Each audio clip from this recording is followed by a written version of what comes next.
On the way to get a divorce, I suddenly developed the ability to read minds. My cool and aloof wife was giving me a look of pure disdain, but her inner voice was a completely different story.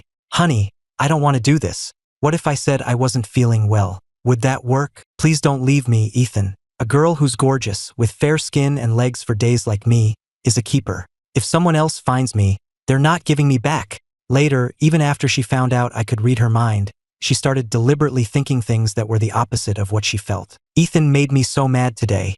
If he would just hold me while we sleep tonight, I'm sure I'd feel better by morning. Ours was a whirlwind marriage. We had agreed to get to know each other and build our relationship after the wedding, but we were both swamped with work, and Chloe's personality was just so reserved. We were less like a married couple and more like roommates. But this sudden contrast today sparked a powerful interest in Chloe for the first time. And most importantly, that inner monologue of hers didn't sound like someone who felt nothing for me. I was just starting to realize there might be a huge misunderstanding between us. Seeing the strange tension in the car, I decided to break the silence.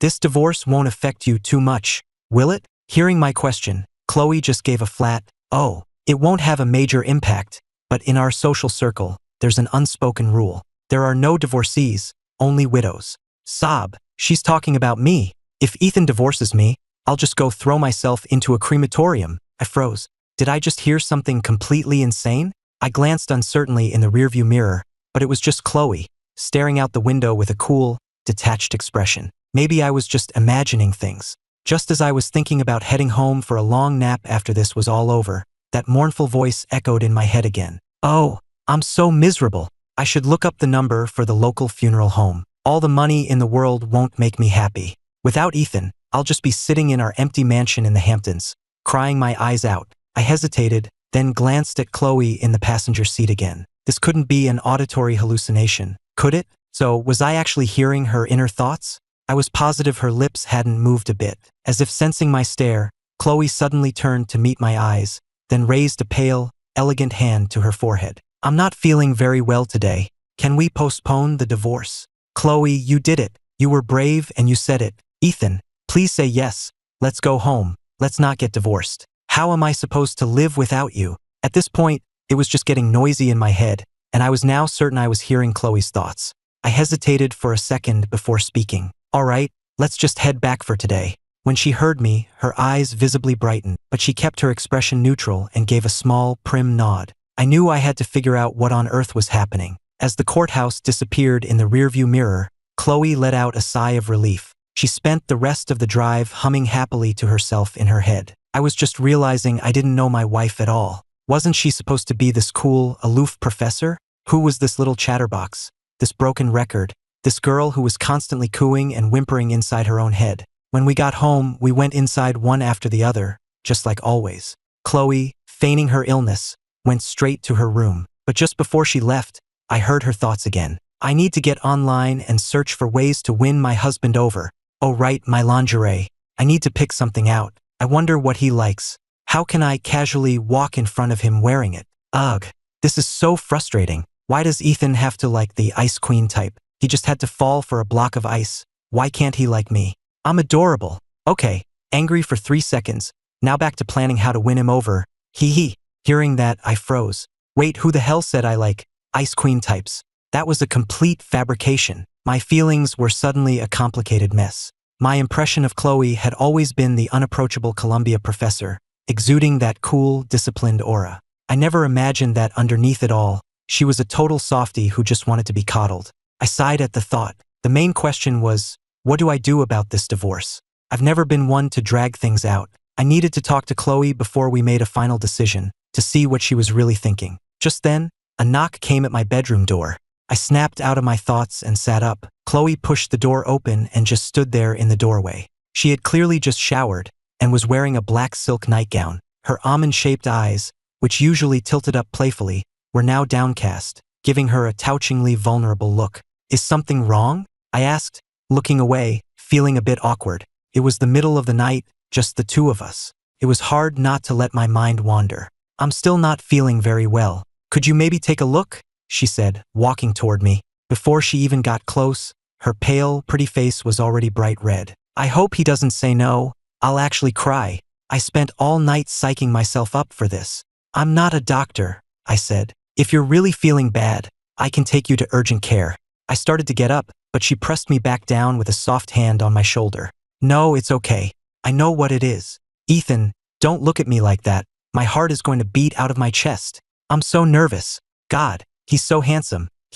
Maybe it was because her thoughts were racing, or maybe she was just that nervous, but she suddenly blurted out, Ethan, my chest feels tight. Can you rub it for me? The moment the words left her mouth, the room fell completely silent. I could have sworn I heard her heart stop. Her mind, however, was a cacophony of internal screaming. Chloe was mentally kicking herself, wanting to down a few shots for her own recklessness.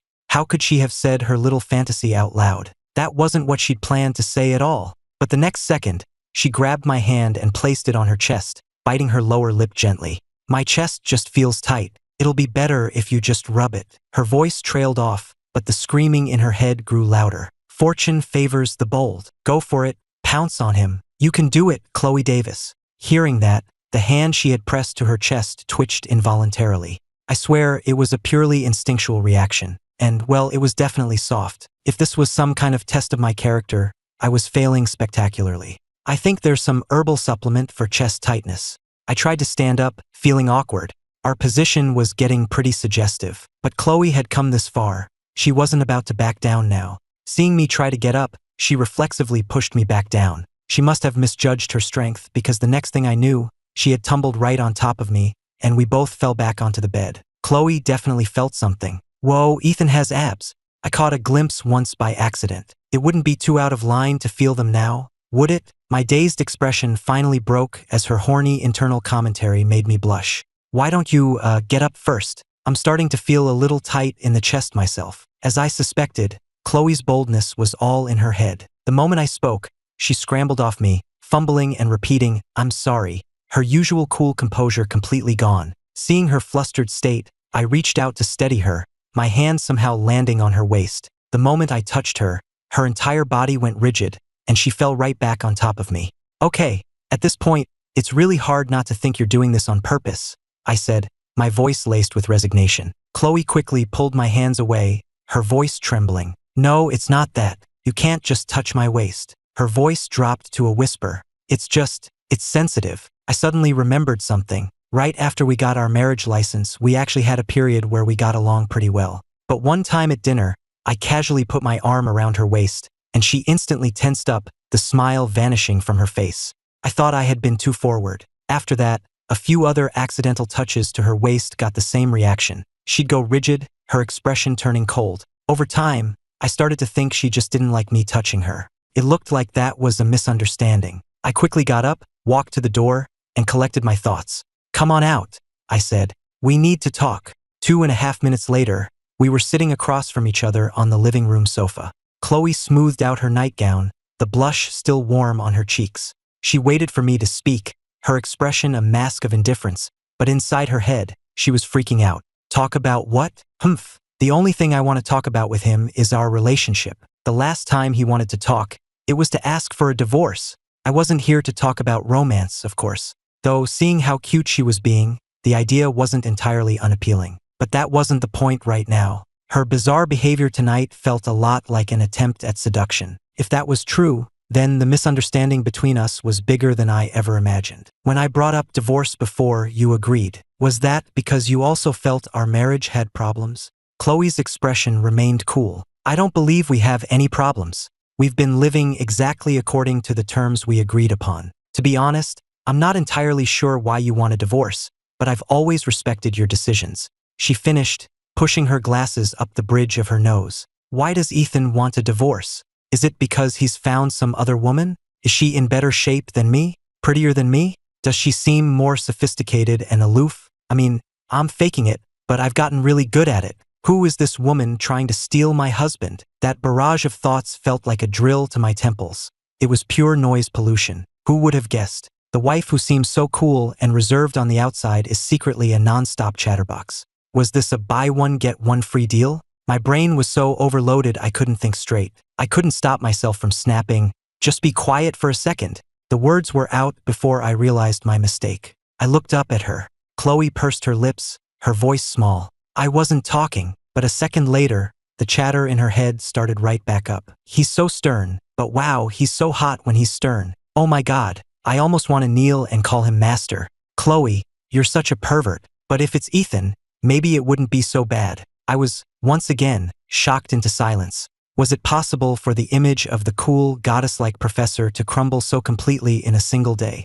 Chloe was now getting nervous, wondering if she'd been too forward, if she'd revealed too much. Why else was Ethan acting so strange? But how could she not be anxious? He was about to divorce her. I finally cut through her frantic thoughts. I just want to talk about the issues between us. We agreed before we got married that if we couldn't make a spark after a few years, or if one of us met someone else, we'd get a divorce. You've always had a first love from high school, and that's something I can't accept. At the mention of her first love, Chloe's cool mask seemed to crack. The blush that had faded from her cheeks crept back up her neck. Her strong reaction made me forget what I was going to say next. The little spark of hope that had just ignited in my chest was instantly snuffed out. With a reaction like that, it was hard to believe she didn't have feelings for someone else. I sighed and looked away. If you're in love with someone else, there's no reason to stay tied to me. I can't accept my wife being in love with another man. Another man? Chloe's blush faded as she stared at me, confused. At first, she thought I'd discovered her secret fantasies and wanted a divorce because I thought she was a pervert. But now this didn't seem right. Ethan, how can you not accept it when my first love is you? Should I just come out and say it? This is so embarrassing. Is this my chance to confess? I should have worn something sexier. I was completely speechless. Did she just imply that I was her first love? Chloe went to college overseas, so we couldn't have met there. It must have been middle school or high school. But with a face like this, I must have been a decent-looking kid. It's impossible that I'd have no memory of her at all. I was about to ask, but Chloe had already stood up. When you brought up divorce before, it wasn't that I didn't care. There was a minor crisis with an experiment at the lab. As for my first love, that's all in the past. I really am not feeling well today. I think we can discuss this later, don't you? She spoke with perfect clarity, almost with a hint of her usual coolness. But some people are all business on the outside and a mess of whimpers on the inside. Right now, I was just thinking that women carry around a lot of strange emotional baggage. And I also needed some time to process our chaotic relationship. At least now, I was pretty sure that I was the first love she was hung up on. I nodded. Okay, how about in 3 days? I have to go out of town for a day trip tomorrow. Chloe just said, and looked at me through her glasses. I'll go get some rest then. Good night. The next moment, she was mentally screaming as she slowly walked back to her room. I leaned back on the sofa, my mind blank. The whole day had been surreal, but that voice in my head, calling me honey over and over, was undeniably sweet. Meanwhile, Chloe was rolling around on her bed like a madwoman. She felt like her whole body was on fire. She clutched a giant stuffed animal to her face, muffling the screams she desperately wanted to let out. Her big seduction plan had gone sideways, but she had clearly felt Ethan's reaction. And did he know? Did he know she'd been secretly in love with him for years? The thought made her bury her face in her hands, blushing. But a moment later, she sensed something wasn't right. She shot up in bed, her beautiful eyes filled with confusion. Wait a minute. If Ethan knew he was the one I was in love with, he wouldn't have said he wanted a divorce because I had someone else in my heart. She frowned. And how did he even know about that in the first place? She had been smitten with him since the first time she saw him, back when she was in 9th grade. He was a freshman in high school back then. Chloe was very young for her grade. She had always been bright, skipping ahead so that she was in 9th grade when most kids her age were in 7th. But being the young kid in class made her an easy target for bullies. One day after school, a few older students had her cornered when Ethan Walker, just passing by, stepped in. He looked pretty intimidating, and the bullies eventually backed off, muttering curses. A few of his friends came over from the end of the alley. Ethan, what's up? Come on, let's go shoot some hoops. Ethan turned and called back, you guys go on ahead. I think I found a lost kid. From that day on, Chloe never forgot the boy named Ethan Walker. But it was obvious he had no memory of her whatsoever. Was she really that unmemorable? The thought deflated her. She pulled out her phone and furiously typed a message to her best friend on iMessage. Didn't you tell me you heard he likes the cool, quiet type? I've been playing that part for 2 years. Why doesn't he like me? Her friend replied almost instantly. I think your real personality is way more likable. I told you that rumor might not be reliable. So, did you guys actually go through with the divorce? Chloe blinked, her long lashes fluttering. No, I told him I felt sick, so we didn't do it. And then, I don't know what came over me, but I tried to seduce him. And as you can see, I'm here texting you, so you can imagine how well that went. On the other end of the line, Olivia Reed stared at the message in shock, then typed back with shaky hands. Either he's got a problem, or you weren't sexy enough. There's no other way you could have failed. Olivia meant every word. This was Chloe Davis they were talking about. With her face and that body, if she just smiled, every guy at Columbia would have been tripping over themselves to get her number.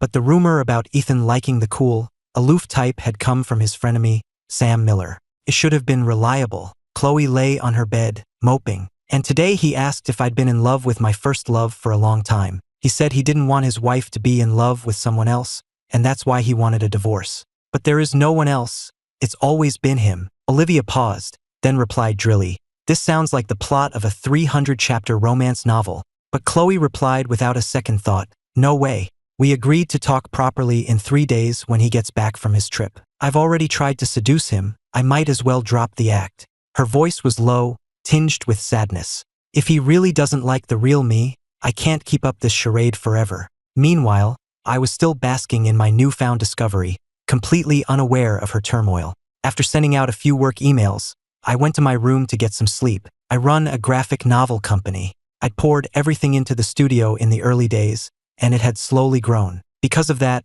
I'd long stopped seeing my colleagues as men or women. They were just my team. The studio had just become stable when my mom introduced me to Chloe. We dated for only 3 months before our whirlwind marriage. After we got married, I had intended to make time for us to get to know each other, but her cold attitude eventually made me give up. I was up early the next day for my trip. To my surprise, Chloe was already up. She came out of the kitchen holding a plate with a sandwich and a glass of milk. She turned at the sound of my footsteps, gave me a slight nod, and the corner of her mouth twitched into the faintest hint of a smile. "Good morning," she said, her voice as even as always. "I made breakfast.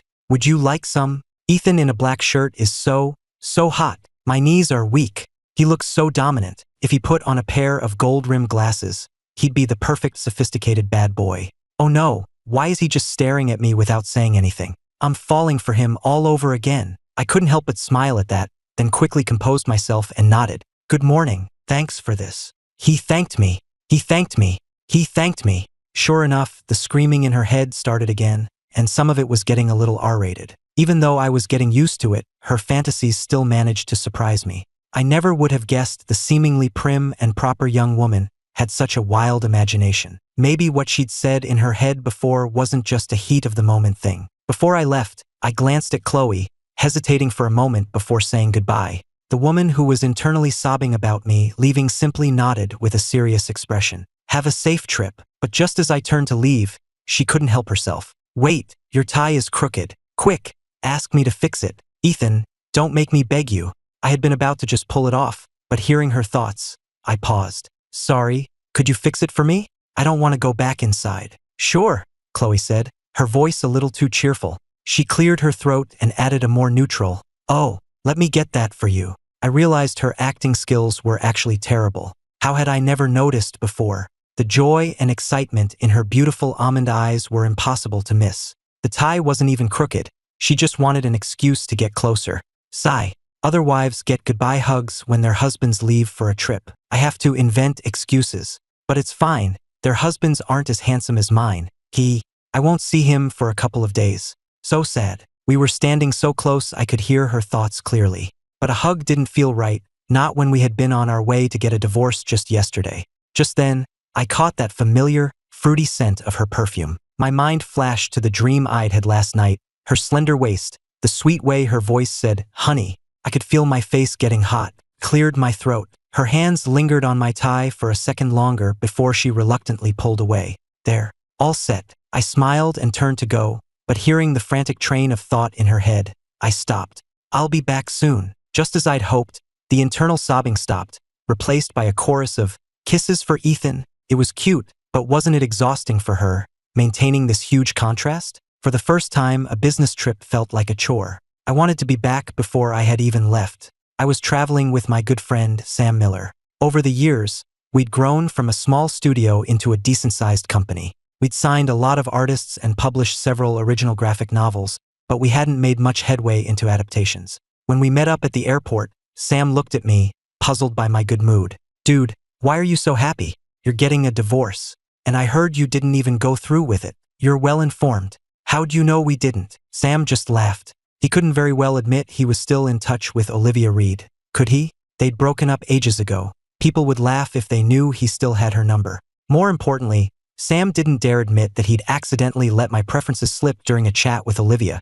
He quickly changed the subject. I mean, your wife is a total knockout. If you two really split, guys would be lining up around the block. He was carefully probing as he spoke. His ex had put him up to this, asking him to gauge my feelings. Besides, Sam genuinely thought Chloe was great. She seemed like my perfect type. How had things gotten to the point of divorce? Hearing that, a slow smile spread across my face. You seem very interested in my wife. I was thinking about it, and I wonder if the reason I wanted a divorce was because you told me she'd been hung up on her first love for years. Sam hadn't expected me to bring that up. He swallowed hard. Yeah, I said that. The info was solid. It came straight from Olivia. He hesitated, then confessed in a hushed tone. Ethan, man, don't be mad. I had no idea the info was so bogus. That's when it clicked. Yesterday, Chloe's thoughts mentioned her trying to be the cool, intellectual type. It was because these two gossips had been playing telephone. But I don't even like that type. I shot Sam a dangerous look. I had a strong feeling that he and Olivia were the source of Chloe's entire misunderstanding. It wasn't a big deal, was it? I just saw you had a good first impression of her when you met, Sam said, growing more confident. I figured if Olivia was asking, it must mean Chloe was into you too. I was just giving her a little hint about what you like. A wingman, you know? Great job being a wingman, I said flatly. Don't do it again. That explained it. When we first met, Chloe wasn't nearly this cold. She was quiet, but she smiled a lot. But after we got married, she put up this wall. Add in the misunderstanding about her waist, and over time, I became convinced she was just unhappy with me. So that was the root of the problem. I took a deep breath. Some guys have a master strategist for a best friend. I got whatever this was. But at least now I knew where my wife got her bad intel. I guess I had both Sam and Olivia to thank for that. The trip didn't go as planned. What was supposed to be a 1 or 2 day affair dragged on for nearly a week. The talk I'd scheduled with Chloe had to be postponed again and again. But things were different this time. In the past, whenever I traveled for work, Chloe would basically go silent. But since I had to postpone our talk, I called to let her know. Chloe was understanding and didn't complain. After that, though, she started sending good morning and good night texts, and would occasionally share little stories about her day at the university.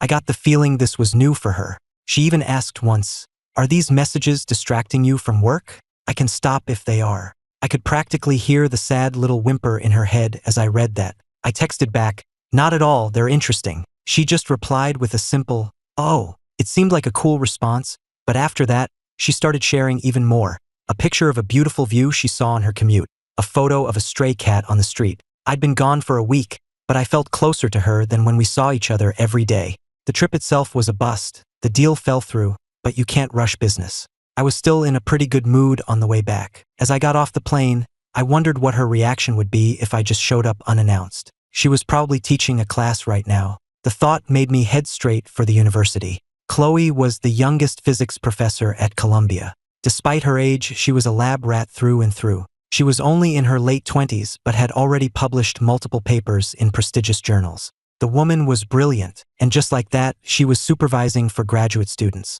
When I got there, I saw her in the lab, her expression stern, facing 4 students who looked to be about her age. "I'm going to say this one last time," she said, her voice sharp. "Either do the work, or if you genuinely feel I'm not capable of advising you, you can apply for a transfer."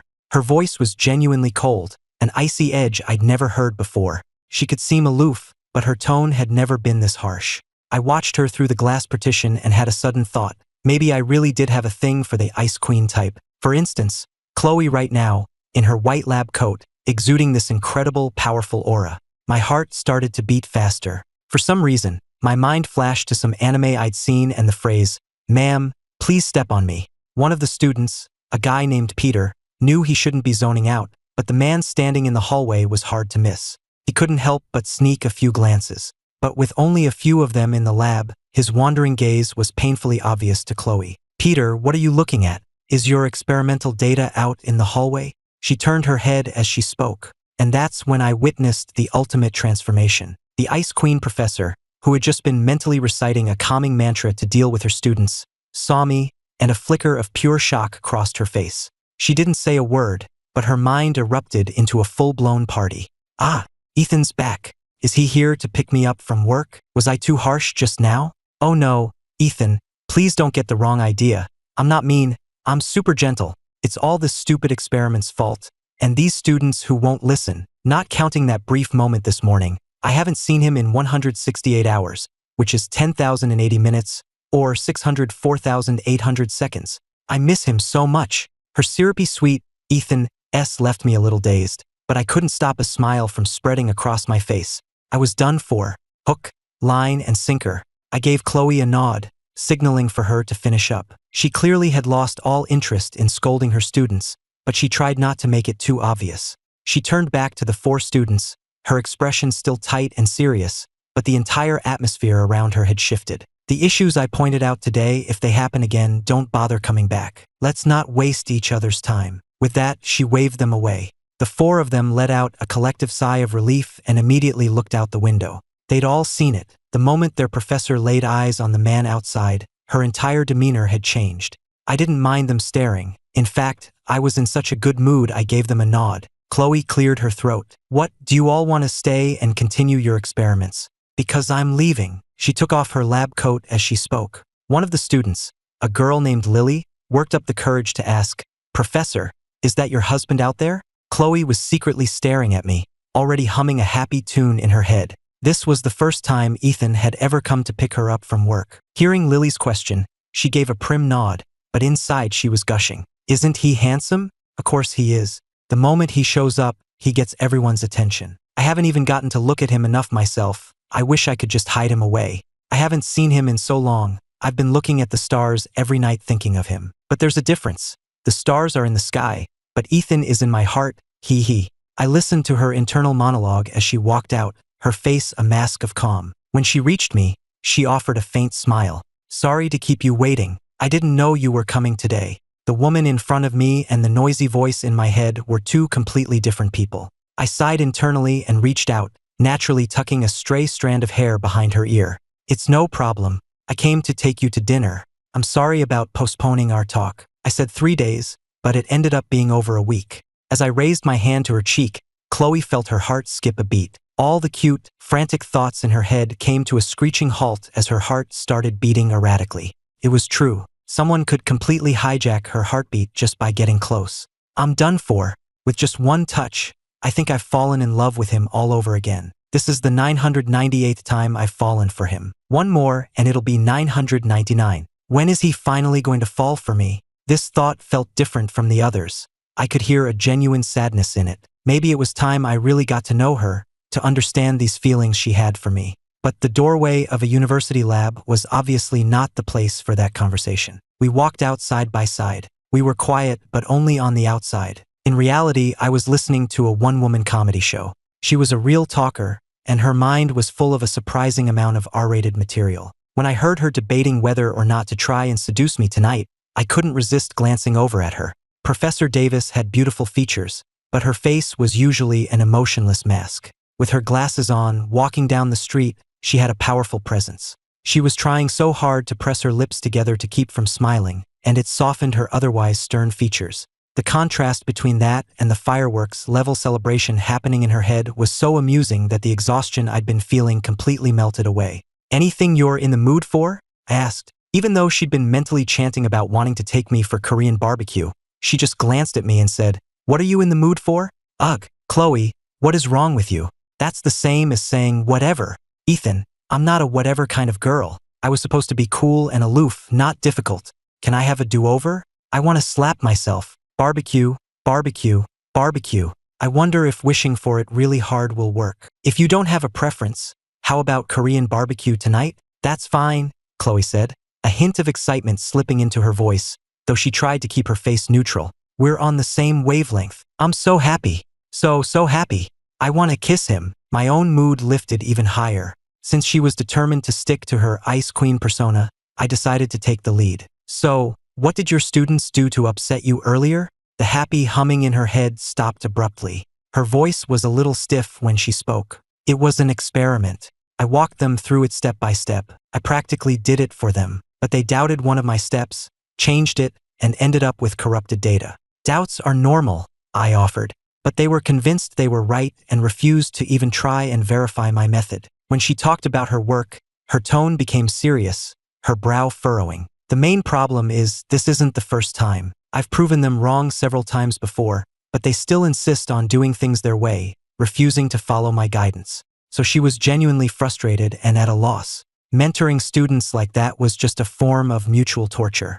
And Ethan saw me yelling at them. Does he think I'm mean now? I'm not mean at all. I'm really gentle. I wasn't much for academic research myself, but my entire family was in that world, so I could understand her frustration. I looked at her and said earnestly, "You should ask my parents for advice. They've mentored plenty of students." I'm sorry, is this topic boring? My life is so boring. It's just experiments and research projects. And then there's Ethan. Her mood seemed to dip at that thought. She was a boring person. No wonder Ethan didn't like her. I suggested you ask my parents not because the topic is boring, I clarified, but because I'm not in your field. I can't give you any useful advice, but they can. If you're too shy to ask, I can do it for you. At my explanation, her eyes lit up. It was the first time I'd seen someone's face literally light up like that. Her emotions had probably always been this transparent. I just hadn't been willing to spend the time to see them, which is how our misunderstanding grew so deep. We chose a Korean barbecue place in a mall near the campus. The restaurant had private booths, separated by partitions and hanging fabric curtains. They were small, but they offered a private space. When we sat down, the server asked if we wanted them to cook for us. Chloe answered without a second thought, "No, thank you. I'm going to cook for Ethan. The last time I came here with some other professors, they all had someone to cook for them. My husband deserves that too." Her logic was a little strange, but I soon realized I'd given her too much credit, because Chloe had absolutely no idea how to cook on the grill. The moment her pale hand touched the hot grill, she yelped. I immediately grabbed her hand. Does this basically count as holding hands? If Ethan would just kiss it better, I could. Never mind, I can't. Ow, that really hurts. I had been frowning at her hand, but hearing her internal whimpering, I felt a wave of helplessness. Kissing it was definitely not an option. Does it hurt a lot? I asked. Should I ask the server for some ice? Or run out and get some burn cream? It's fine. Chloe, seeing the concern in my eyes, completely forgot her ice queen act. Her voice even started to stammer. I'm okay. It doesn't really hurt that much. She carefully pulled her hand back. It wasn't that she didn't want the contact, but with me staring at her so intently, she felt her resolve weakening. She might be wild in her imagination, but in reality, she was incredibly shy. In the end, I just pressed the service button and asked for some burn cream. Chloe took it and quickly applied it herself. When the server asked again if we needed help with the cooking, she didn't dare say a word. Her plan to cook for me had ended in embarrassment. I waved the server off, picked up the tongs, and expertly started grilling the meat. Chloe's eyes went wide as she watched me place a perfectly cooked piece of meat in her bowl. Ethan cooked this for me. I almost don't want to eat it. Go on, eat, I said. I'll handle this. I worked at a barbecue joint for a month in college when I was broke. Hearing that, Chloe asked without thinking, was that when my parents were trying to get you to switch your major to academia? She remembered seeing some really downbeat posts on his Facebook during the second semester of his freshman year. She'd seen a friend comment, telling him to just go home and apologize. Later, through his back-and-forth comments with friends, Chloe pieced together that his family had cut him off financially for choosing to major in finance. I, on the other hand, was surprised. That had happened my freshman year, and it hadn't lasted long. My older sister felt bad for me and secretly slipped me cash, so very few people even knew about it. So how did she know? Chloe started to panic. She had let her guard down and spoken without thinking. She was about to say she'd heard it from Sam, but when she met my gaze, she hesitated. I followed you on social media back then, but I was only a freshman then. Seeing that she was finally opening up about the past, I saw my chance. I kept my tone gentle. How old were you? You must have been in high school, right? Chloe's face flushed. The spot on her hand where she'd been burned seemed to be radiating heat, even though she'd already put cream on it. Maybe it wasn't her hand that was burning, but her entire being. She had always been decisive, quick to solve any problem, but when it came to the equation of love, she always hesitated. She didn't want to play the part of the Ice Queen forever. She wanted Ethan to know the real her. I could sense her fear, so I didn't press her. I was still stunned. This girl in front of me seemed to genuinely be in love with me, and I found myself wondering, again, where we could have possibly met. By the time you were a freshman, I was already studying abroad. I was a sophomore in college then. I knew my wife was brilliant, but still, wow, you're brilliant, I said, even more than I realized. The praise seemed to give her a boost of courage. Chloe took a deep breath and said it all in a rush. Actually, we met before I went abroad. You thought I was a lost elementary schooler and took me to a police officer. She looked a little embarrassed saying it, but she couldn't stop herself from explaining. I just hadn't hit my growth spurt yet. Even though she knew I probably wouldn't remember, she still looked a little disappointed by my blank expression. She quickly explained that because of renovations, the ninth graders had been temporarily moved into the high school building for a semester. I did remember that, but looking at the sophisticated, confident woman in front of me, I couldn't fathom how I could have mistaken her ninth grade self for an elementary schooler. She must have been tiny. As if reading my mind, Chloe's face turned red as she explained, I had skipped a few grades, and I really hadn't hit puberty yet. I couldn't help but laugh. Well, you must have been a very cute elementary schooler. I always wanted a cute little sister. If I went out of my way to help you back then, you must have been adorable, because I normally wouldn't have bothered. My words seemed to leave her in a daze. My attitude toward her had done a complete 180 today, and it filled her with joy. But what I didn't expect was for the line that had been replaying in her head to suddenly come out of her mouth. I want to be your wife, not your sister, she declared. It was very direct. I had only been speaking metaphorically. I didn't actually want another sister. But seeing her sitting there, face flushed with embarrassment, I thought this was actually great. It seemed she was finally letting her guard down. I decided to press my advantage. So, what's this about a first love? But Chloe was still mortified by her own outburst. Maybe because she thought we were getting divorced anyway. She had a what the hell attitude. It was like she couldn't hold back her true feelings anymore. It had felt liberating to say it, but now, meeting my gaze, she was cringing. Thankfully, I didn't press her on that particular comment. The thought made her break into an uncontrollable smile. Hee. Ethan is so gentle. Hearing that, I had to look down to hide my own smile, afraid I'd laugh at the sheer contrast. After a round of internal gushing, Chloe finally spoke up. Actually, the first love thing is kind of a misunderstanding, but not entirely. If I had to name one, it would only be you. Now that the words were out, Chloe wasn't about to retreat. I went abroad when I was very young, and my field of study demanded my full attention, so what I told you before we got married was the truth. My relationship history is as clean as my medical records.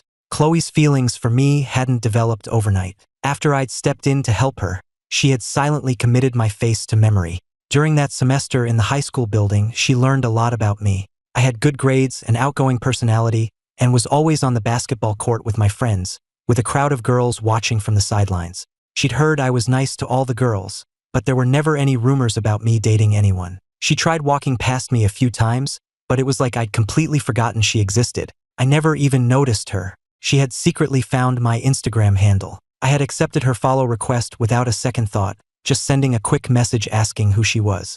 It was the first time she'd ever done something like that, and she was terrified and felt guilty, though she wasn't sure why. It took her a long time to reply, I'm a student from your high school.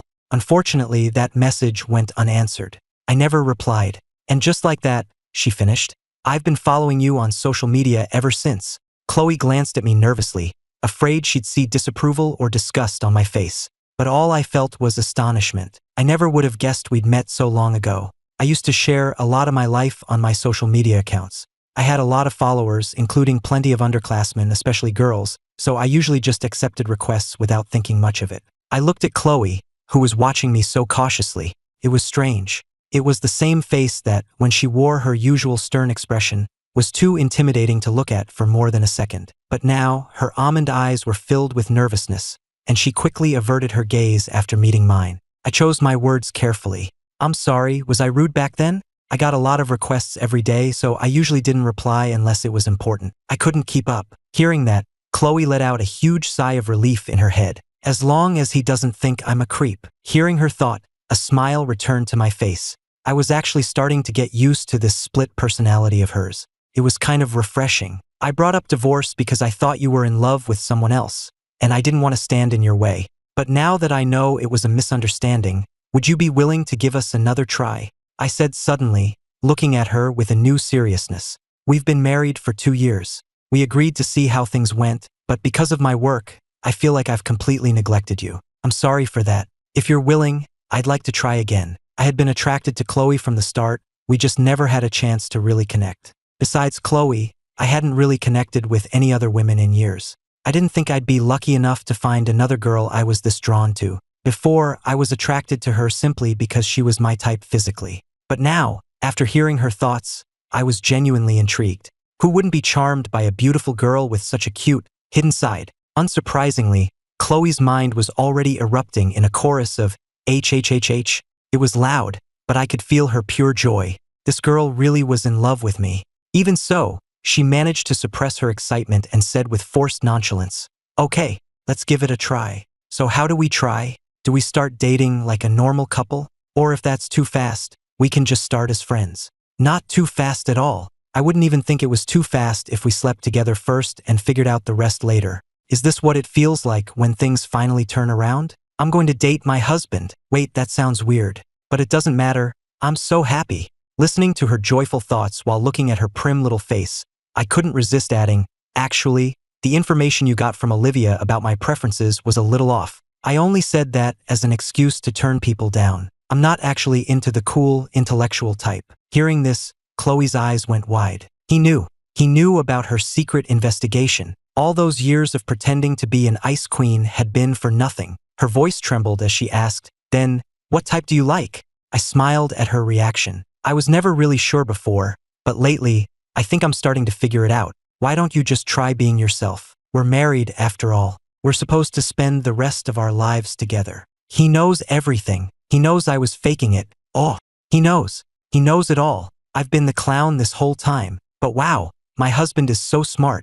The car ride home was quiet, but not entirely silent. The smile never left my face. Being with Chloe was a perfect cure for exhaustion. I couldn't wait to see what she was really like when she finally let her true personality show. When we got home, we were about to head to our separate rooms when Chloe suddenly stopped me. She spoke softly but earnestly. I'm not entirely faking it. I really am like that in front of my students. I thought that's the kind of woman you liked. But with people I'm close to, I can be a bit much. I was afraid you wouldn't like it. She bit her lip, looking at me nervously. By then, I had already loosened my tie and the top 2 buttons of my shirt. I smiled. "How will you know if you don't try?" She tilted her head, studying the smile on my face for a moment, and then a smile broke out on her own, as if a great weight had been lifted. "All right then," she said. "I'll give it a try." I just hadn't expected her to act on it so quickly. The next morning, I woke up to find breakfast on the table and a sticky note. "I have class today, so I headed to campus early. Heat this up if it gets cold." A second line was clearly added as an afterthought, the handwriting slightly different. It read, "Good morning, Ethan." Seeing my name on the note, I had a feeling that, given what I now knew about her, she had probably wanted to write honey. I smiled at the thought, then finished my breakfast and headed to the office. After our morning meeting, I went back to my office. The moment I opened the door, I saw a woman waiting for me. She was attractive, but her makeup was laid on a little thick. She stood up slowly when she saw me. "Ethan." The thought of Chloe's usual light makeup, which was so much more pleasant to look at, flashed through my mind. I was surprised that she had popped into my head so suddenly. I guess I'd been thinking about her a lot lately. Jessica Vance noticed my gaze only lingered on her for a second before I walked around to my desk and sat down. My cool reception clearly displeased her. We had met when we were both still students. Back then, when Jessica heard about my graphic novel studio, she thought I was a con artist. It wasn't until I came to her campus to discuss a contract that her opinion changed. No one's immune to a handsome face, and since I was visiting her frequently, the other girls started asking if I was her boyfriend. It was a huge boost to her ego. But after she signed, she realized I wasn't just visiting her. I was personally visiting all of our potential artists. But Jessica was convinced that if she became a star artist, her position with me would be different. Maybe a spark could ignite between us. The studio did take off, growing into a respectable company, but she never imagined I would suddenly get married. At my gesture, Jessica sat down across from me. Her eyes grew misty as she seemed to recall the past. "Ethan, what was that message you had Kevin send me yesterday? You know I care about you. If you had just called and asked to see me, I would have renewed my contract." "I was only told you had no intention of renewing," I said, keeping my tone professional. "Kevin only brought it up because you're one of our veteran artists. Otherwise, I probably wouldn't have even heard about it." I ignored her suggestive tone. I knew what Jessica was thinking. I was her boss, and more importantly, I was a married man. "Miss Vance, a partnership has to be mutual. Since you have no intention of renewing, what's the point of this visit?" Her voice was filled with disbelief. I've been with you since the studio was just starting out. Don't you think you're being incredibly cold? I gave her a weary look. She was acting as if I'd personally wronged her. I paid you every cent you were owed in royalties, and we spent a significant amount of money promoting your work to make it a hit. We operated strictly by the contract. In the early days, I had to borrow a lot of money from my sister just to pay our artists. The truth was, after she signed, I was so busy that I rarely saw her. She'd occasionally stop by the studio, and I always assumed she was there to chase a payment. I looked at Jessica's embarrassed face and sighed. Think carefully about the partnership. What I said is true. The company is looking to get into adaptations, and will naturally prioritize our own artists. I don't know what was going through her head, but Jessica suddenly stood up and walked quickly around my desk.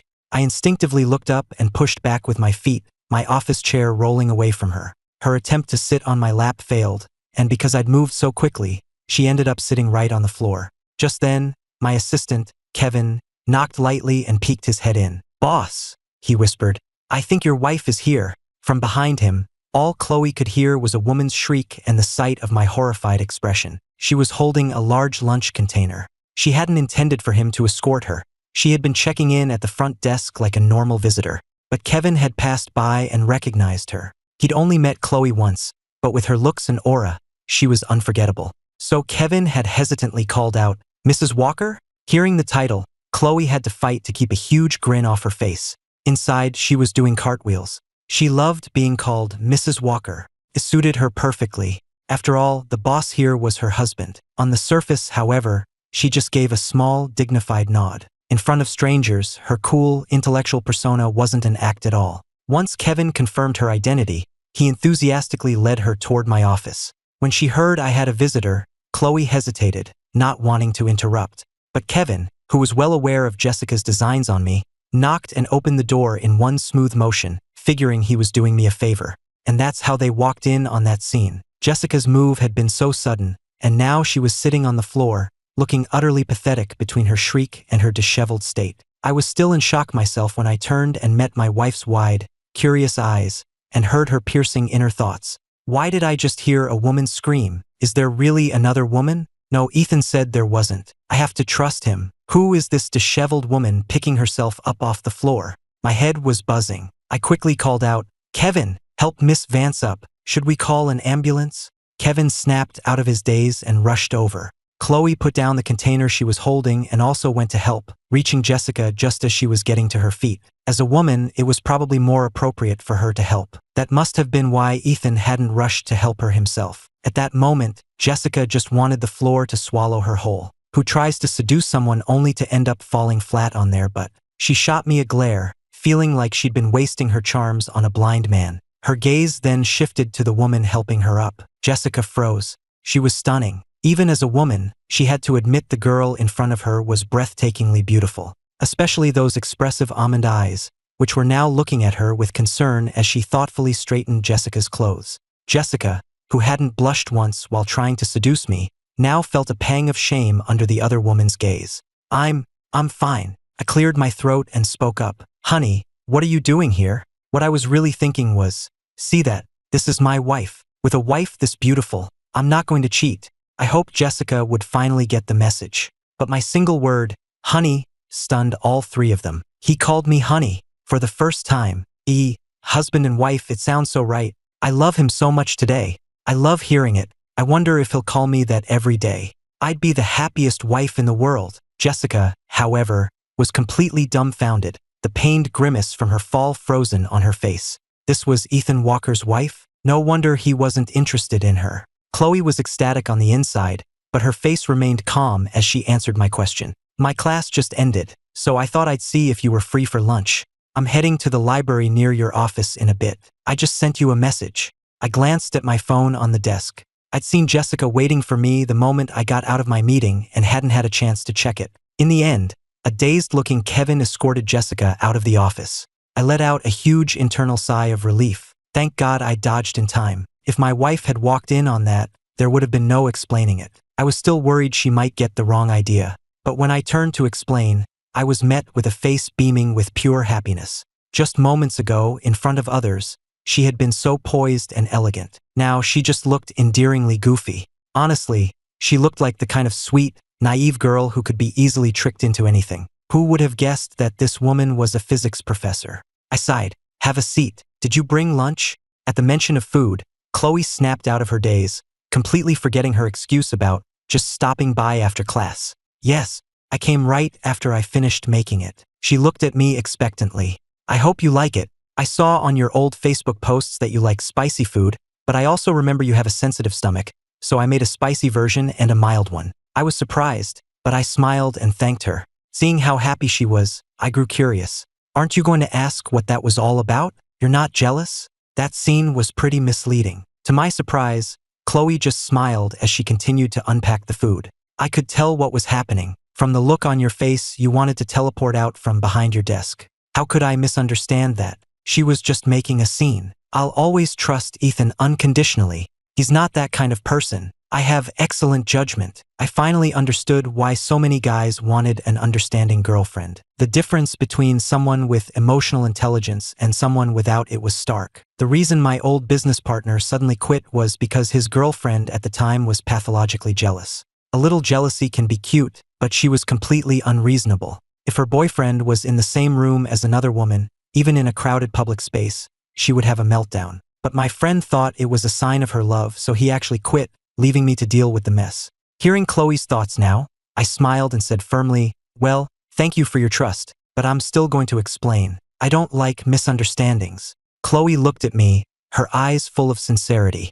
After I finished, she nodded. I know, Ethan, you can tell a lot from a person's eyes. She smiled and pointed to her own. I can see for myself, and I trust you. To be honest, if that woman had actually touched him, I probably would have been a little upset. Possessiveness is natural when you love someone, but the look of pure terror on Ethan's face, the way he looked like he wanted to run for the hills, was all the reassurance I needed. We don't have much time together as it is.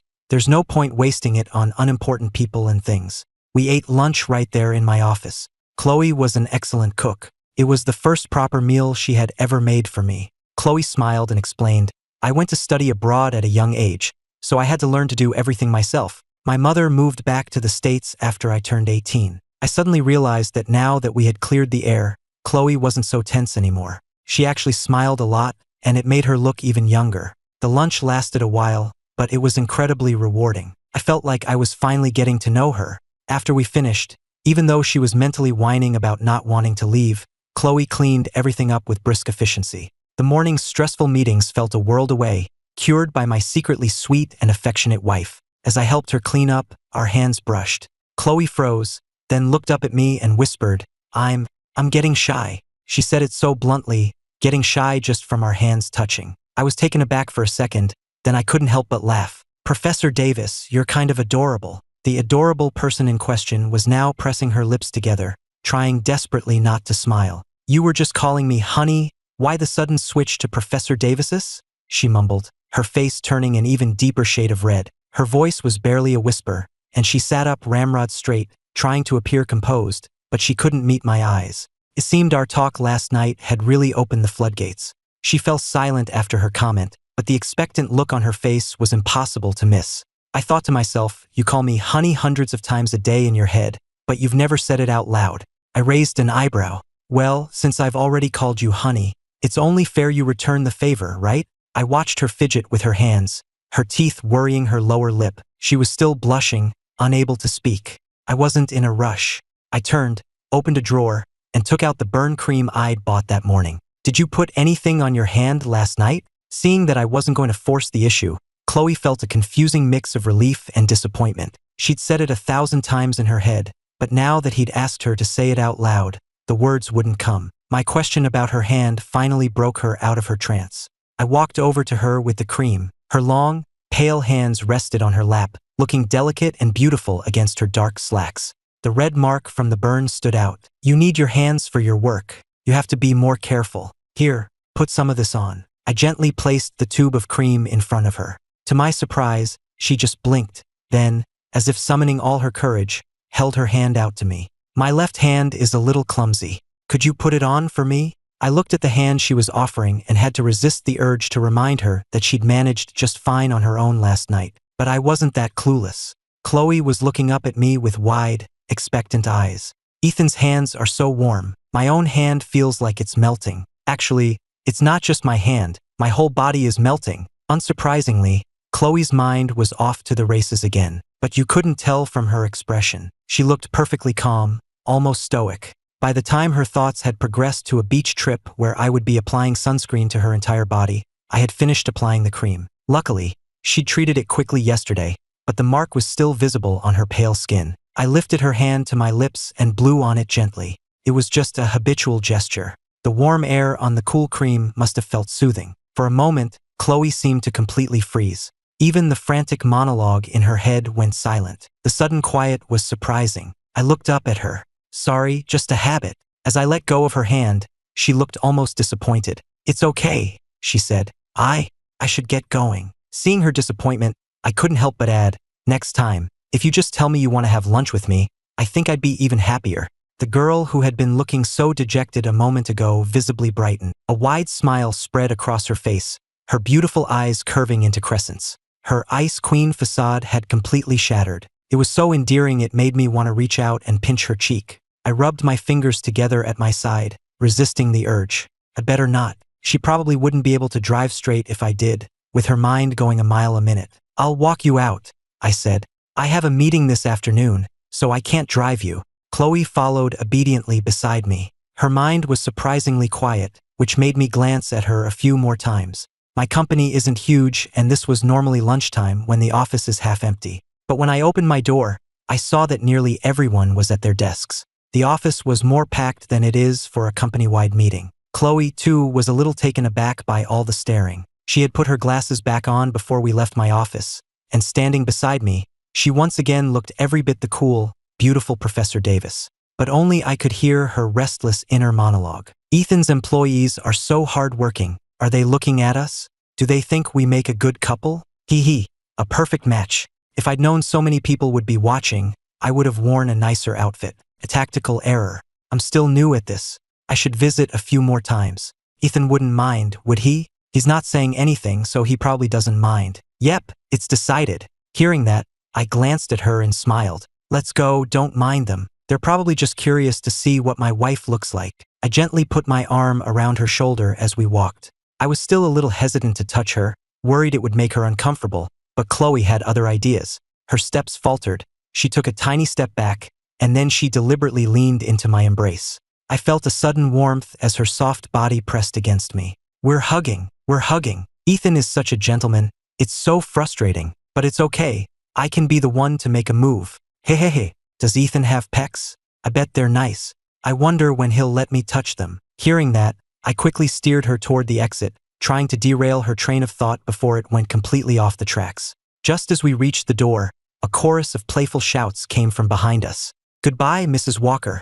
Come back soon. My company was full of young people, and once one person started, the rest of them had no shame. I shot them a warning glare over my shoulder. I was worried Chloe would be embarrassed and might not want to visit again. But clearly, I was overthinking it. The smile on Chloe's face grew even wider, her voice lilting with amusement. Your employees have good taste. I smiled back at her. Which part did you like? The part where they called you beautiful. To my surprise, Chloe stopped walking, unlocked her car with the key fob, and took the empty lunch container from my hand. Once she had everything situated, she looked at me and said seriously, No, it was when they said we were a good match. I think they have excellent taste. I'm heading out now. Goodbye. With that, she turned and hurried to her car. My heart is racing. I said it out loud again. Achievement unlocked. Daily flirtation with husband. Just as she was opening her car door, she heard my voice, laced with a smile, call out from behind her. I think they have good taste too. Everything they said was spot on. So, will Mrs. Walker be visiting often? In her head, Mrs. Walker was chanting yes, like a broken record, on the verge of breaking into song. But what came out of her mouth was, I'll try. Goodbye. I watched her go, amused. She was so used to this way of speaking and acting, it wouldn't be an easy habit to break. But things were already starting to change, weren't they? Before, she only dared to say these things in her head. Now, she was like a kitten, tentatively extending its claws, letting slip some of the things she'd previously only dared to think. We could take it slow. It seemed she was bolder when she had an audience. In her head, she was fearless, but in reality, the slightest bit of flirting made her blush. I watched her car drive off before turning back toward the office. The moment I walked in, a few of the managers I was friendly with pulled me over to a chair they had set out. Like I said, it was a young company. We were all around the same age and didn't have a lot of rigid rules. The group, led by Kevin, surrounded me, firing off questions. Mrs. Walker is so young, and she's a professor? That's not the point. The point is, where do you find a professor that beautiful to go on a date with? With looks like that, her students must be blessed. If my college professors had looked like her, I never would have failed a class. I listened to them with a smile, but at the mention of not failing, I finally spoke up. You'd probably still fail. She teaches physics. That shut them up. We had some smart people in the company, but this was a woman who taught university-level physics. I suddenly felt a bit childish, but I couldn't stop myself. My wife is probably what you'd call a genius. She's young, but she's brilliant. I stood up and gave the managers a small smile. Let's not daydream, guys. A wife this perfect is a once-in-a-lifetime find. With that, I turned and walked away without a backward glance. Just as I left, I heard someone mutter, "He's the boss, but man, he's so smug you just want to punch him." See? No boss is ever a good guy. I loved my company, and I loved this kind of work environment. We could relax when it was time to relax and work hard when it was time to work. It was the kind of environment every young person dreamed of. After leaving my office, Chloe didn't go home. She went to find Olivia. She and her best friend had gone shopping for some battle armor a while back, but she hadn't had a chance to use it yet. She was clueless when it came to relationships and desperately needed a strategist. Olivia was your classic trust fund kid. Her family was loaded, so she spent her days as a minor influencer, posting makeup tutorials and restaurant reviews on TikTok. Chloe found her having afternoon tea at her family's cafe. Olivia saw her and waved. "Hey, gorgeous. What can I get you? Where are you coming from?" Olivia had known Chloe for years, but she still found herself momentarily stunned by her friend's beauty. She was just that gorgeous. Chloe sat down across from her, a playful smile on her face. "Wow, how did you know I just came from having lunch with my husband? I'll pass on the coffee. He just made me tea." Olivia gave her a tight-lipped smile. "How could I possibly know you just came from seeing your husband? What, are you here to rub it in?" She looked at the pure, unadulterated joy on Chloe's face and just didn't get it. How had Ethan managed to be married to this beautiful, sweet girl for 2 years and not made a move? She'd have to find time to ask Sam if the guy was all talk. Olivia looked at Chloe, a serious expression on her face. "You're telling me you two have been married for 2 years and you're still in this chaste, hands-off relationship? You haven't even held hands. If you ask me, you two should just sleep together and figure the rest out later." The suggestion even had Chloe considering it. Honestly, a part of me thinks so too, but he must have his reasons for acting this way. I think he's trying to respect me and our relationship. Ethan's so good to me. Olivia slammed her hand on the table. "This isn't about respect. You've got the looks, you've got the body, you've got the brains. Well, scratch that, you're a complete idiot when it comes to Ethan. What man has a perfect wife like you and insists on a pure relationship?" Olivia felt like she was losing her mind. If Chloe were her wife, she'd have her locked away for daily fun and games. Finally, Chloe couldn't take it anymore. "My husband is not incapable," she said earnestly. "Please stop saying that." This wasn't the first time Olivia had said it. Chloe knew it was just her friend's way of talking, but it still bothered her. "Sorry, I have a big mouth, but I don't really mean it," Olivia said, holding her phone up to Chloe's face. "Here, let me show you something for adults. A chaste romance is fine, but I think you two are better suited to the sleep together first, ask questions later approach." "Really?" Chloe asked, a little flustered. "Is that right?" Chloe had a feeling Olivia wasn't the most reliable source of advice. But the sleep together first idea, she secretly agreed with it. She was just too much of a coward to act on it. She handed the phone back to Olivia, a suspicious blush on her cheeks. "I feel like I need a proper reason. I can't use this yet." Olivia sighed at her friend's blushing face. "Just have a few drinks, pretend you're drunk, and sneak into his room. Problem solved." I was completely oblivious to their conversation. I ended up working late and couldn't make it home for dinner, so I just had takeout at the office with my team. By the time I was done, it was after 8. On a normal night, I would have stayed to clear out some of the less urgent paperwork on my desk. But today, the image of Chloe arriving with that lunch container kept popping into my head. In the end, I decided to call it a night. If we were going to make this work, we had to make time for each other. After leaving the office, I hesitated for a second before calling Chloe. She answered quickly, and I could tell from the cheerful lilt in her voice that she was happy. I didn't even realize it at first, but there was a smile in my own voice too. Do you want to get a late-night snack? I'm heading home now. There was a pause on her end before she answered cautiously. I'm not very hungry right now, and it's still early. If I say no, does that mean I won't get a chance to have a late-night snack with you tonight? I was taken aback for a second. Of course not. If you think it's too early, we can go out later. I'll head home now. Okay, she said, her voice bright. I'll wait for you at home. Her voice was so light and happy it was infectious. After hanging up, I caught my own goofy grin in the rearview mirror and clicked my tongue. Done for. Hook, line, and sinker again. Look at you, acting like you've never been flirted with before. I guess even this tentative, getting to know you phase was enjoyable with a girl I was so drawn to. It was just a shame we'd wasted 2 years. But it wasn't too late. When I got home and opened the door, the figure on the sofa shot up and greeted me with a sweet smile. You're back. I took in what she was wearing and froze for a second. Usually, when we were home, we kept to our separate rooms or studies. Even when we ran into each other in the house, she was always impeccably dressed. But now, perhaps because of the summer heat, she was wearing a simple white tank top and black shorts. Just then, Chloe trotted over to me, her long hair down, her eyes sparkling as she looked up at me. Do you want a shower first? It's still early, she said, naturally reaching out and taking the tie from my hand. The dark red silk tangled around her elegant fingers, a sight that felt surprisingly suggestive. I took a sharp inward breath. Maybe I'd been working too hard lately. Why else would my heart suddenly be racing? Before I could even process it, I heard a delicate whisper in my head. This simple girl next door look. I wonder if Ethan will like it. Hearing her thoughts and seeing her steal a glance at me, a smile played on my lips. I reached out and gently patted her head. Isn't the AC a little cold for that? The outfit wasn't revealing, but it seemed a little light for sitting in air conditioning. Chloe looked as if I'd read her mind. She blushed and mumbled, It's okay, actually. I turned the temperature up a bit, so it's not that cold. She had, of course, changed into this outfit the moment she got off the phone with me. I smiled. All right, I'll just go change then. I'll shower when we get back. I started up the stairs to my bedroom, but after a few steps, I turned back. Actually, I said, you look good in anything. Sure enough, even from the top of the stairs, I could hear the HHHH in her head, followed by a broken record repetition of how her husband had complimented her. It was as adorable as a little kid. Chloe's looks were striking, almost intimidatingly so, from her features to her figure. But her real personality was this adorable. I felt like I truly hit the jackpot. We had both, by chance, ended up in black and white tops. It looked like we were wearing a couple's outfit.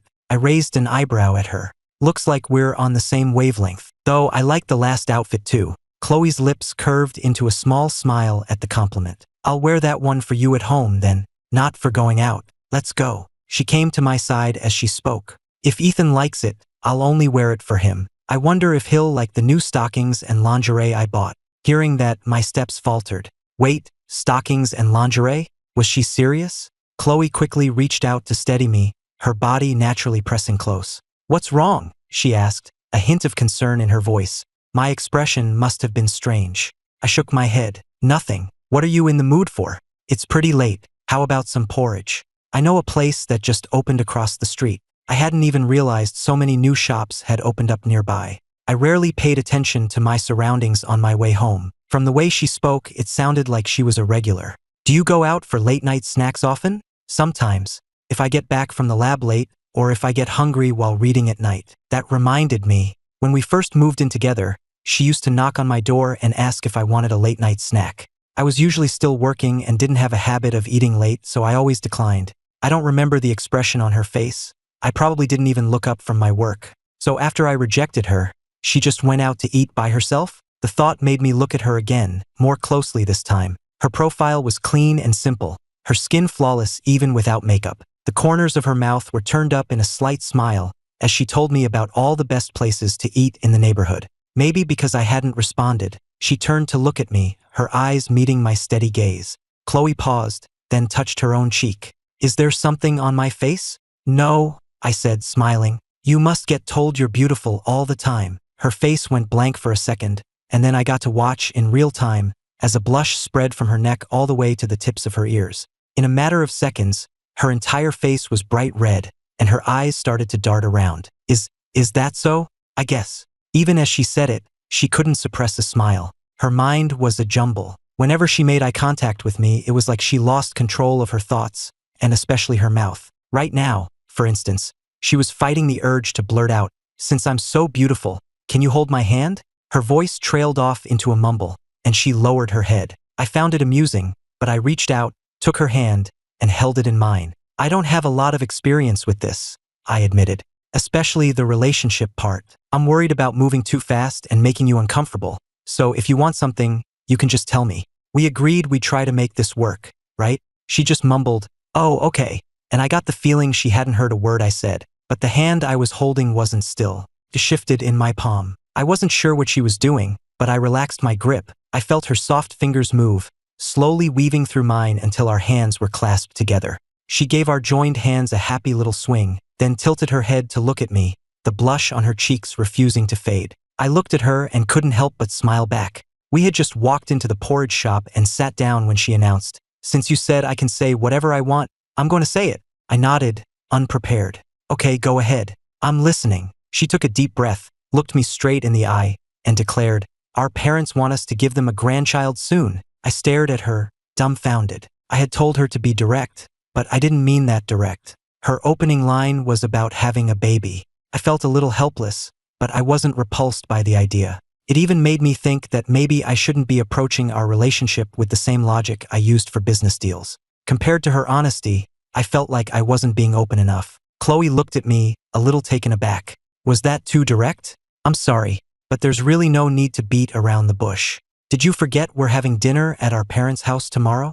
We'd been married for 2 years, and even though our relationship was strained, we still had dinner with our parents once a month. "I remember," I said. "I'll come pick you up tomorrow. You don't have class in the afternoon, do you?" Her voice was filled with surprise, which she quickly tried to hide. "You remember my class schedule. I'll be waiting for you at home tomorrow afternoon, then. But I should warn you, my parents will probably bring up the baby thing tomorrow." He remembers my class schedule. That basically means he cares about me. And if he cares about me, that means he has me in his heart. And if he has me in his heart, that means he likes me. Hey. I've warned him about my parents' baby pushing. It's all my fault for not being able to give them what they want. I used to be able to use the "I'm too busy" excuse, but I've used it so many times I don't think they'll buy it this time. I'm so stressed. So my parents had been pushing for a baby for a long time? I'd never heard a word about it. That could only mean one thing. Chloe had been shielding me from it this whole time. Just then, the porridge arrived, steaming hot in its clay pot. Looking at her simple, pale face through the rising steam, I thought about how this seemingly naive girl, who was a mess of whimpers on the inside, was also surprisingly resilient, secretly loving me, pretending to be someone she thought I'd like day after day, and shielding me from my family's pressure. There were probably a lot of other things she'd done for me after we got married that I didn't even know about. From now on, if my parents bring up the baby thing, just tell them to talk to me. Or just tell them I'm the one who's not ready. It's okay, really. My parents aren't unreasonable. They just think, we've been married for 2 years. That's what she said, but the scheming look in her eyes was impossible to miss. "If we don't bring up the baby, how am I supposed to get into his bed?" This is the only reasonable excuse I could come up with after thinking about it for ages. I don't really care about having a baby. I just want to be close to him. Now it was my turn to pause. The guilt and gloom I'd been feeling moments ago suddenly lifted. I looked up at Chloe, who was staring at me with an expression of pure, undisguised adoration. She probably hadn't expected me to look up so suddenly. She froze for a second, then blushed and quickly looked away. "You mentioned you lived alone when you were studying abroad in your own room. Do you value your personal space?" It was fine. I was still young then, and my mom lived with me for a while. It was only after I got older and more used to living abroad that I got my own place. What does he mean by asking me that? Oh, I'm probably overthinking it. I do value my personal space, but I'm too scared to say it. But just imagine if I say that there's a 1% chance he might invite me to move into his room. It's dark out. A girl can dream, right? Hey, Ethan's being so gentle tonight. It's making me bold. I had to fight back another laugh. The tone of her thoughts was just too amusing. How could a distinguished professor have such a one-track mind? "So, do you want to move in with me? Stop fantasizing. I'm actually inviting you." At that, her previously active inner monologue came to a dead stop. Her already large eyes went even wider as she stared at me, looking completely stunned. I quickly added, "Of course, it's just a suggestion. If you don't want to, that's fine. It's just, we're married, and you seem pretty eager to get into my room. Before I could even finish, Chloe blurted out, "I'll move." She immediately clapped a hand over her mouth, embarrassed, and stammered out an explanation. "It's just, we've been married for 2 years. If we're going to make this work, living together seems reasonable, right?" She glanced up at me, and when she met my smiling eyes, she quickly looked down again, embarrassed. I loved watching her little movements. She reminded me of a kitten I once had, cautiously testing boundaries. The excited screaming in her head was getting a little overwhelming, so I quickly spoke up. "That's good. And don't worry, I won't do anything until our relationship gets to that point." Her mental screaming stopped dead. What does he mean by that? Why won't he do anything to me? Am I not pretty enough? Not sexy enough? I'm not afraid of what he'll do to me. I'm afraid he'll do nothing. It's fine. I'll move in first. I'll figure something out. I pushed the side dishes toward her, trying to distract myself before I heard any more of her wild thoughts. "You should eat. It'll get cold, and the seafood porridge will get fishy. We can deal with moving your things after we get back from my parents tomorrow." I can go back and pack right now. I could move in tonight. While she was screaming internally on the outside, Chloe just gave a prim nod. "That's fine. Whatever you think is best. My schedule is flexible." I couldn't suppress the smile on my face. My wife was so much fun. It made me want to tease her just to see her adorable reactions. After we finished our porridge, we took a slow walk home. It wasn't too late, and there was still traffic on the streets. I discovered that I didn't need to hear her thoughts. We could have a natural, happy conversation all on our own. Back home, we went upstairs one after the other. As we stood at our separate doorways, Chloe said, "Good night," but her mind was still churning. Is he really not going to ask me to move in tonight? I don't have much stuff. He could just carry me in. This time, I didn't indulge her inner wishes. I needed some time to get used to the idea of having a roommate in my bed. I looked at my navy blue sheets, and an image of Chloe lying there flashed through my mind. I shook my head, pushing away the less than wholesome thoughts. The next day was hectic, but I still managed to leave the office on time. The moment I stepped out of my office, Kevin intercepted me with a sly grin. In his hands were a gift bag he'd already purchased and a huge bouquet of flowers. "Heading to your parents for dinner, boss?" I already picked up the gift. The flowers were my idea. "I don't think you've ever given flowers to Mrs. Walker, or at least you've never asked me to order any." He glanced at me cautiously. "If you'd rather not, I can just..." Before he could finish, I took the flowers and the gift from him. "She likes tulips. Order me a bouquet of those for tomorrow." I walked away, trying to look composed. Behind me, Kevin let out a happy, "All right," followed by a chorus of knowing chuckles from my other employees. Chloe was already dressed and waiting when I got home. When I handed her the roses, she assumed they were for my mother. "I know you like tulips, but they didn't have any. These roses are for you. I'll get you tulips next time." The girl holding the bouquet looked up at me, her eyes filled with pure, unhidden joy.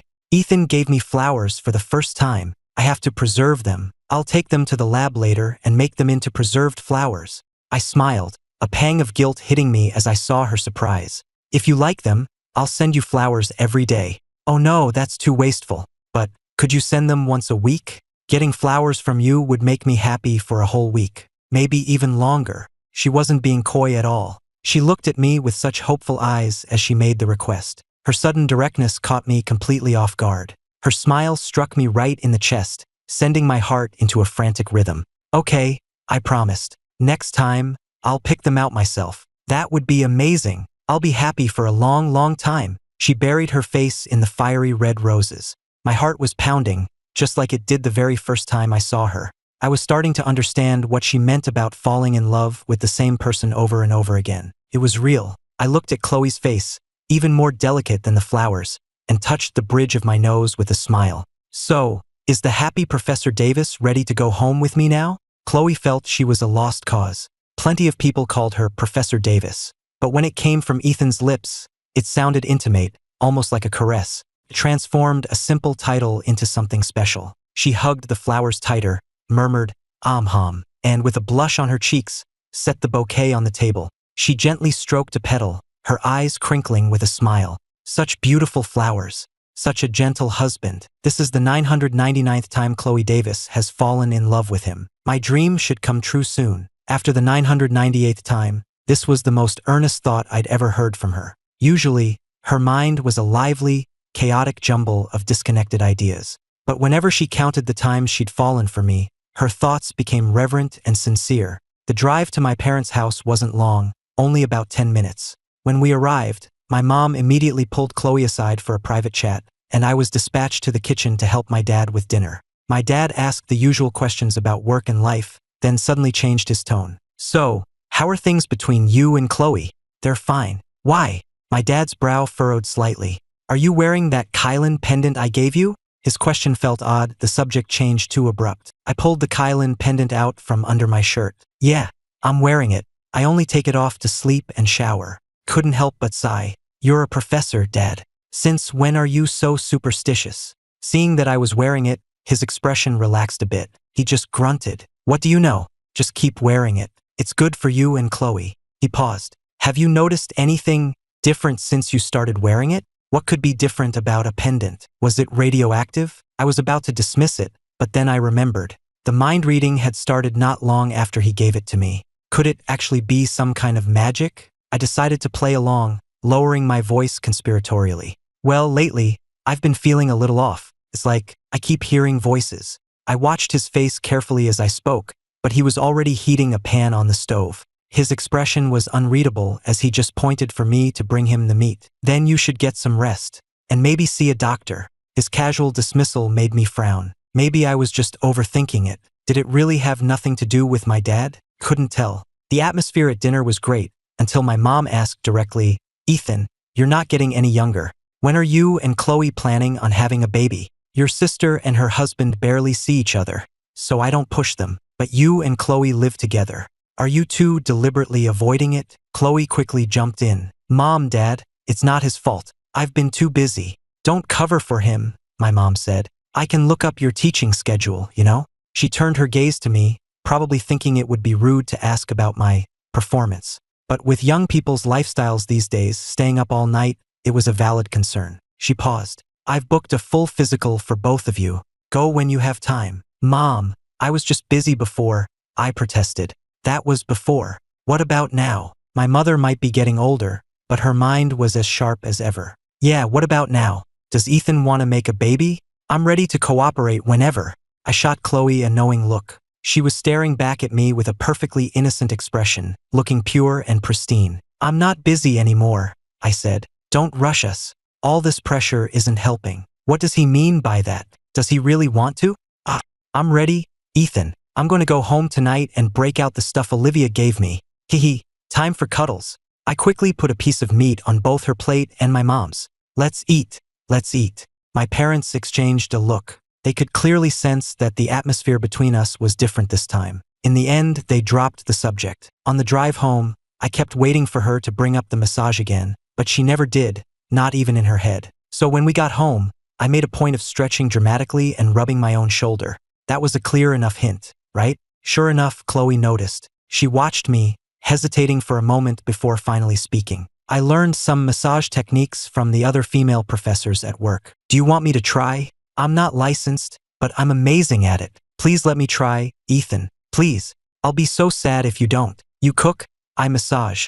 I'm the perfect, considerate wife. Just give me a chance to show you." Listening to her internal pleading, I smiled. "All right then, I'm in your hands, Chloe." My words made her eyes go wide. He called me Chloe. It sounds so different when he says it. My whole body is turning to jelly. I watched her face turn a deeper and deeper red as her thoughts grew wilder. Finally, she couldn't take it anymore. I'll come find you in a bit." With that, she practically fled. Watching her stumble awkwardly up the stairs, I felt a pang of regret. She was so shy. Was the massage off now? I shouldn't have teased her. But an hour later, a soft knock came at my door. The girl at the door was wearing a white silk slip. Her long, slender legs immediately caught my eye. Her pale skin was flushed a delicate pink, and her almond eyes, which could be so seductive, now held a look of pure, wide-eyed innocence. "Ethan," she said softly, "I'm here to give you that massage." I turned at the sound of her voice, and for a moment, I forgot to breathe. She was wearing a white silk slip I'd never seen before, the hemline barely grazing the tops of her thighs. Her long, straight legs seemed to glow in the soft lamplight. Fresh from the shower, her skin had a tempting pinkish glow. Those almond eyes, usually so cool and composed, were now shimmering with nervousness as she looked at me with an innocent gaze. My Adam's apple bobbed. I forced my gaze away from her and tried to sound casual. "You said you learned a few things, right? Just try not to burn yourself this time. Ah, Ethan looks so hot just out of the shower. His hair is still dripping, and his collarbones are so sexy. Chloe, get a grip. You're here to conquer him, not the other way around, right? Massage. I'm a professional. Listening to her internal pep talk, I couldn't hide my smile any longer. I patted the space on the bed next to me. Come on over, Professor Davis. Let's see what you've got. She shuffled to the edge of the bed and knelt beside me. Her fingertips were cool as they rested on my shoulders. Her movements were a little hesitant, but the pressure was perfect. I closed my eyes, feeling her soft fingers work at the knots in my muscles. I could smell our shared body wash on her skin, mixed with her own unique, faint, fruity scent. Ethan's shoulders are so broad, and his muscles are so firm. Is this what security feels like? I'll just feel them a little longer. I wonder if he likes this. Should I press harder? Why isn't he saying anything? Is it not comfortable? Oh no, what if I break him? It's perfect, I said, sensing her anxiety. You're a natural. At the praise, the frantic thoughts in her head exploded into a fireworks display of Ethan praised me, and her hands moved with renewed focus. The room was quiet, filled only with the sound of her soft breathing and the rustle of fabric. It was a peaceful, tender moment, the likes of which I hadn't experienced in our entire 2 years of marriage. Chloe, I said, suddenly opening my eyes and catching her hand as it moved across my shoulder. Let's stop sleeping in separate rooms. Move in with me. Her body went rigid. The fireworks in her mind instantly went nuclear. Move in? Is he serious? Does he mean what I think he means? This is all happening so fast. What do I say? I have to be cool. Yes, be cool. She took a deep breath, trying to keep her expression neutral, and whispered in a voice that was barely audible, okay. The next day, Chloe's move was shockingly fast. It was less of a move and more of a personal relocation directly into my room. Our life entered a new, sweet chapter that felt like a dream. My mind-reading ability became the ultimate cheat code for our relationship. I knew what she wanted to eat, where she wanted to go, even when she just needed a hug, all before she had to ask. And slowly, she dropped her guard, revealing her true, affectionate self to me. But the peace didn't last. My company's flagship original graphic novel, a project we'd invested heavily in, was suddenly preempted. A rival company released a story with an almost identical concept and plot just before our launch. My company was immediately embroiled in a plagiarism scandal. Our stock plummeted, and we faced an unprecedented crisis. To make matters worse, an anonymous email was sent to all of my senior staff. It contained proof that Chloe had accessed our company's internal network and downloaded core files, alleging she had stolen trade secrets to give a rival research project at her university an edge. The atmosphere in the conference room was glacial. All eyes were on me, their expressions a mixture of suspicion and pity. I just sat there, quietly looking at Chloe beside me, her face ashen. Her lips were pressed into a thin line, but I could hear the desperate, broken cries in her mind. I didn't do it. I swear I didn't. Ethan, you have to believe me. Someone is framing me. Ethan, why are you looking at me like that? Don't you believe me either? In that instant, my heart felt like it was being stabbed with needles. But I knew this wasn't the time for sentiment. Whoever had targeted my wife had clearly come prepared. If I showed my trust in her too easily, the real culprit would only dig in deeper. I took a deep breath and, in a voice colder than I had ever used with her, said, Chloe, until this is investigated, you're suspended from all company-related duties.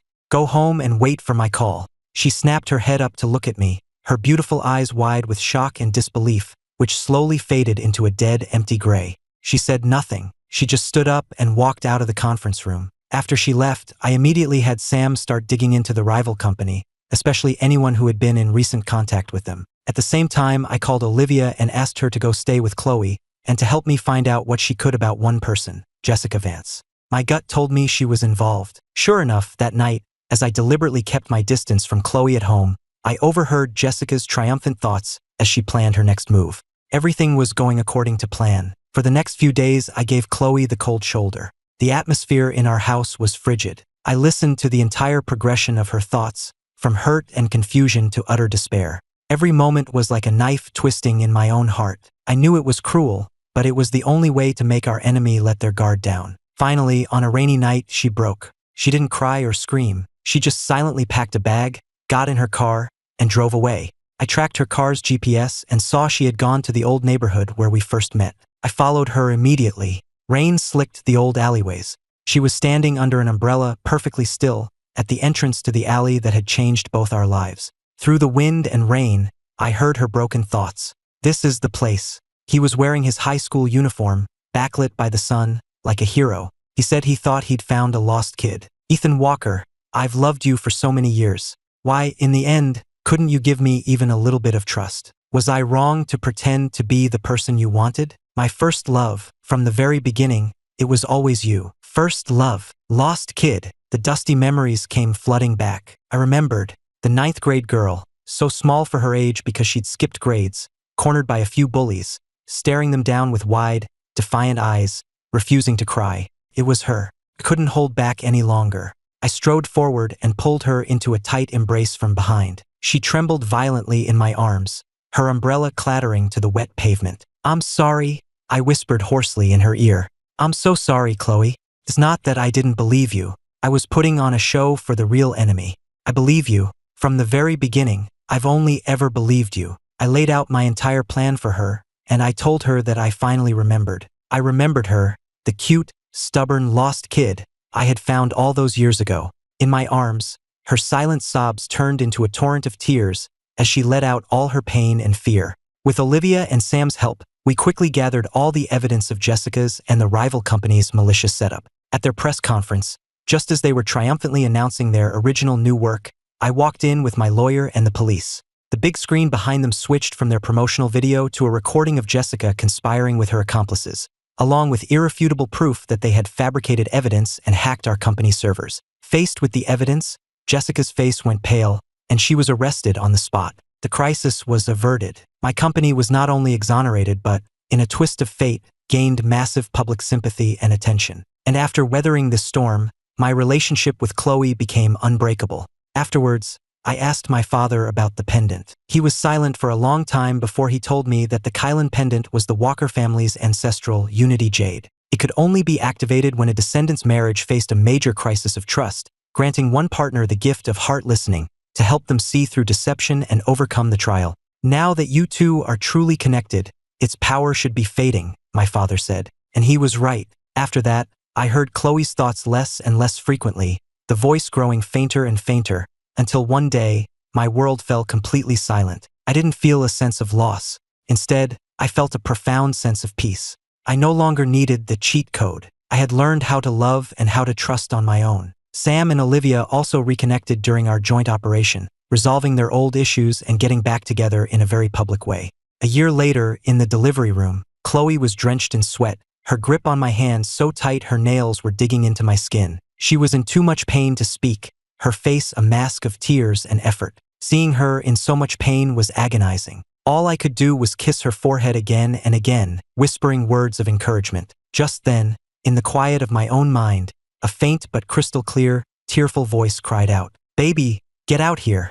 If you don't come out soon, I'm going to scratch your dad's handsome face off." Wah, Ethan, I'm never doing this again. But, if you kiss me, maybe I could do just one more. I froze, then leaned down and pressed a deep kiss to her sweat-dampened lips. In a voice only she could hear, I whispered, "Honey, I heard you. Just this one. We're done." Chloe's eyes flew open, her face a picture of pure shock.